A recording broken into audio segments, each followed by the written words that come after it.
Good afternoon, everyone. Good afternoon. I know we're all a little tired after a long day, maybe a little long drive yesterday.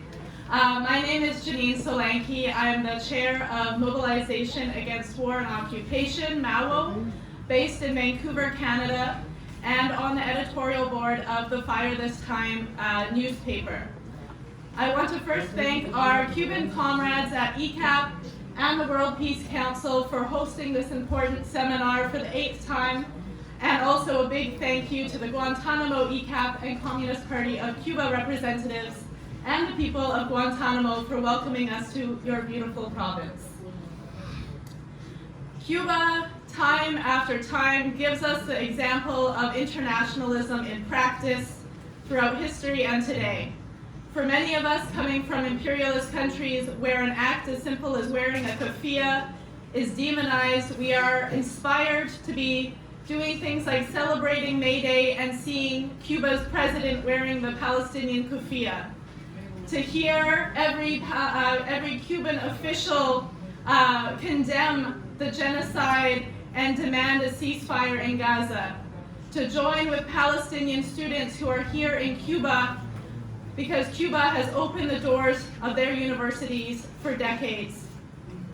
As we're at the doorstep of the oldest U.S. foreign military base here in Guantanamo, we're also in the most critical struggle of our time against another U.S. foreign military base, which is the Zionist state of Israel itself.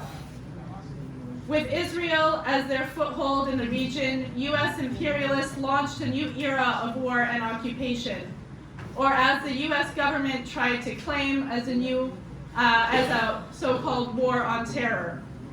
This new era started with the war and occupation of Afghanistan in 2001 and continued with the wars and occupations by the U.S. and their imperialist allies against Iraq, Libya, Syria, Yemen, Sudan, and Somalia, and beyond also, including the U.S. and NATO-fueled war in Ukraine.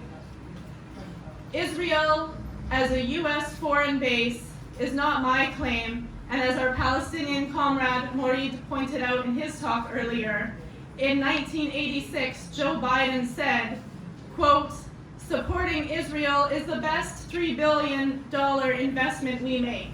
Were there not an Israel, the United States of America would have to invent an Israel to protect her interests in the region." While, of course, in the U.S., we're fighting in the belly of the beast, but as I'm coming from Canada, it's my responsibility to also hold the imperialist government of Canada accountable, from Canada's treatment of Indigenous nations at home to their role in the genocide and really the Holocaust of Palestinians in Gaza, especially with Canada's exports of arms to Israel.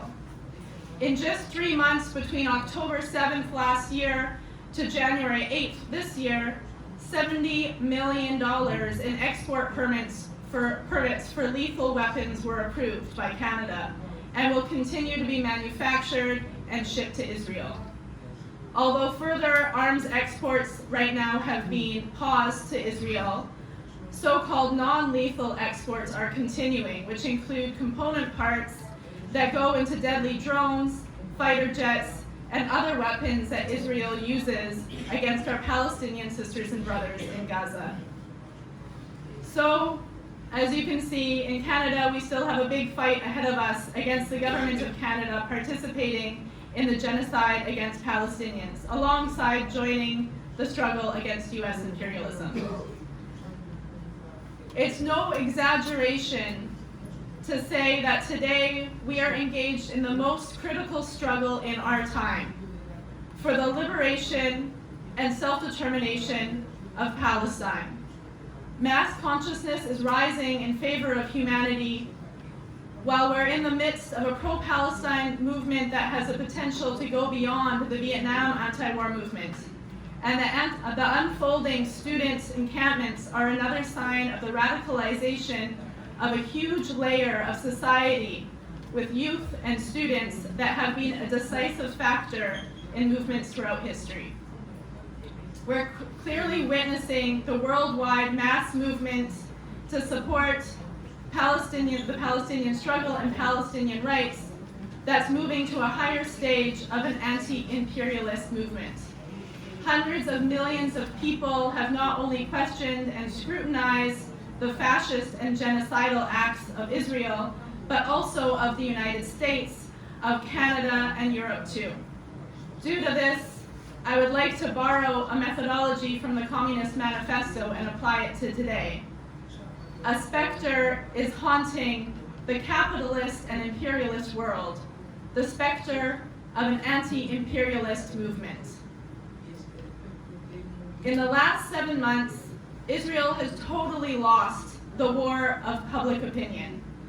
Israel perhaps gambled that by provoking Iran with a strike on Iran's embassy in Damascus, they would spark a regional war, or a retaliatory strike from Iran on Israel might drum up support for Israel once again. But instead, we saw with the measured but firm response by Iran that we have entered a new era of anti-imperialist resistance that has shown Israel and the US they can no longer act with impunity.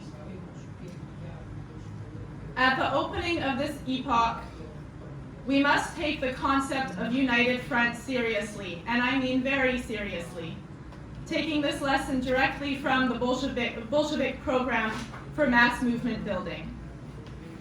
We must develop two concepts: unity in action for Palestine and building a robust anti-imperialist movement, for two objective and subjective reasons. One, because despite the excellent and tireless efforts by anti-war organizations and various Palestinian groups, the mass movement of millions worldwide has remained merely a mass, spontaneous movement. This is where imperialists try to intervene to confuse the movement with their political maneuvering. And two, the scale of the mass movement worldwide is much bigger than any organization, either anti-war, Palestinian, or the left in general. To sustain the consistency in Palestinian solidarity movement building, in the streets, in political direction, and in unified action worldwide. We need coordination, a basic structure, and consultation together. We can't win with just small-scale organization or build into an anti-imperialist movement worldwide without building momentum and connecting with a powerful mass solidarity movement for Palestine. Today, Cuba has brought us from many distant regions together, and we must take advantage of this opportunity. In final analysis, in politics and class struggle, to win is who has the highest number. We have humanity on our side, but we need to organize people onto the streets. The struggle for Palestine and the growing radicalization calls into question US policies worldwide and provokes particularly young people to seek alternatives to imperialism and capitalism. Cuba's example of how to build a better and more just world is ever more vital. Cuba's internationalism in examples like including exporting healthcare are stark contrasts to imperialists exporting bombs and shouldn't go unnoticed by students staging encampments in universities in the US. And quickly, I want to say, yesterday on Twitter, I saw photos of an incredible banner at a mass rally for Palestine in Yemen, which read, "From Yemen, long live the student intifada," and then quoted Fidel Castro at a rally in Yemen. If there ever was in history of humanity an enemy who was truly universal, that enemy is precisely Yankee imperialism. So for Cuba's beacon of hope to shine brighter, we must redouble our efforts to end the genocidal US blockade, to get Cuba off the US state sponsors of terrorism list, and to return Guantanamo to Cuba. From Palestine to Cuba, imperialists are balancing between keeping their colonial projects secure, keeping their markets and resources, and attempting to keep their populations from also rising up against them as hypocrisy and moral bankruptcy is being laid bare. So as we struggle for the freedom of Palestine, we are struggling to end imperialist hegemony and destruction in all of West Asia, in North Africa, but also in defense of Cuba, in defense of Venezuela, in defense of Haiti, and rejecting the Monroe Doctrine that the U.S. tries to subject Latin America and the Caribbean to. The U.S. and all imperialists can't afford to lose another war, as they're being defeated now in Ukraine with the unfolding new Cold War. Now more than ever, we need unity. We must come together in this united front to build a movement for ceasefire in Gaza, for the self-determination of Palestine, Cuba, and all imperialist nations facing imperialist attack. Together, for Palestine, for Cuba, for justice, to end wars and occupations and imperialist aggressions, we can and will win. So thank you, everyone. I want to also call your attention to some postcards that are on your table, on your seats, for Palestine, to Joe Biden, and also to Joe Biden to get Cuba off the SSOT list.